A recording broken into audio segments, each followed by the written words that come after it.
if there wasn't a play-in tournament, there'd be a real threat of the Lakers missing the postseason altogether because they are 4 games back of the 8-seeded Los Angeles Clippers. So there's no way to sugarcoat this. This roster has been a bust.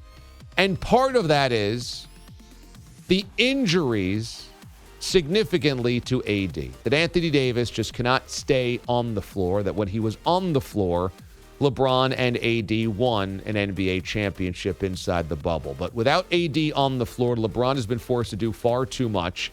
And Russell Westbrook has clearly proven that he is a problem on this roster. He's just flat bad. So you've got to hold that against LeBron. And in many ways, this season is essentially a microcosm of LeBron's career. And I think in many ways this season's a microcosm of LeBron's legacy. And here's what I mean.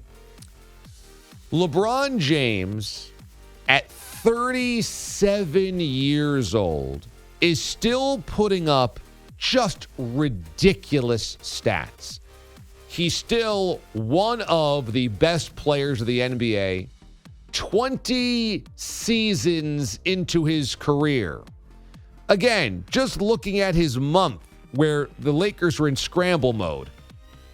On March the 5th, 56 points and 10 rebounds against the Warriors, one of the best teams in basketball. He went for 50 and 7 rebounds, 6 assists against the Washington Wizards a week later. In this month, here's his point totals. 26, 26, 56, 23, 50, 31, 19, 36, 38, 38. For the season, LeBron at 37 years old is averaging 30 points per game. This month, he's averaging 34 to go along with 9 rebounds and 6 assists. He's the greatest athlete ever to do this. He's the greatest athlete ever to do this. He's 37 years old, and in the month of March, he's averaging 34, 9, and 6. Come on. Trying to single-handedly drag the Lakers to the postseason. And in doing so, rising up the all-time scoring charts. And doing things that nobody's ever done when it comes to points, assists, and rebounds.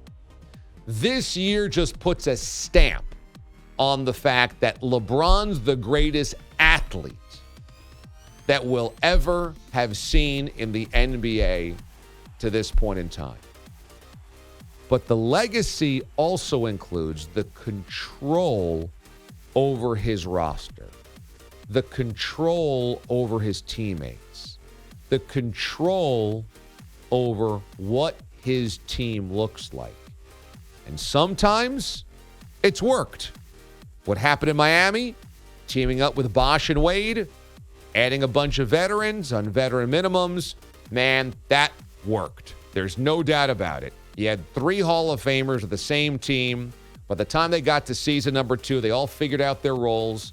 4 consecutive NBA Finals, 2 NBA championships. No doubt that one worked. In Cleveland, it worked to a certain degree. The Kyrie and Kevin Love thing helped guide them to 4 NBA Finals in a row, and they, of course, won 1. But overall, you look back and say, boy, would you want to saddle yourself with Kyrie Irving? He, of course, bailed on LeBron the final season. Would you really want to trade all of your chess pieces for Kevin Love in retrospect? LeBron and K-Love are clearly tight, but now that you look back, was that the best running mate? LeBron also wanted guys like Tristan Thompson and J.R. Smith. They spent a lot of money on those guys. Was that the best move? And now in Los Angeles, he said, you got to go all in on AD. And they did, and it paid dividends in an NBA championship. But AD also brings to the table sometimes he plays, sometimes he doesn't. Sometimes he's completely committed. Sometimes he seems to float. Most of the time he's injured. And then the Westbrook edition. It's funny, this year, this month, this home stretch has been LeBron needing to be great, otherworldly great, to compensate for roster flaws. And that's kind of the legacy of LeBron. Whether it was the early Cavs days when he was saddled with a roster that was terrible, or it's ever since he gained control of the roster decisions around him, LeBron's had to, many times, overcompensate for a faulty roster that he helped put together. Now, it's worked a lot, but it's also had a lot of flaws. Tonight, the Lakers host the Sixers in a big one in Los Angeles.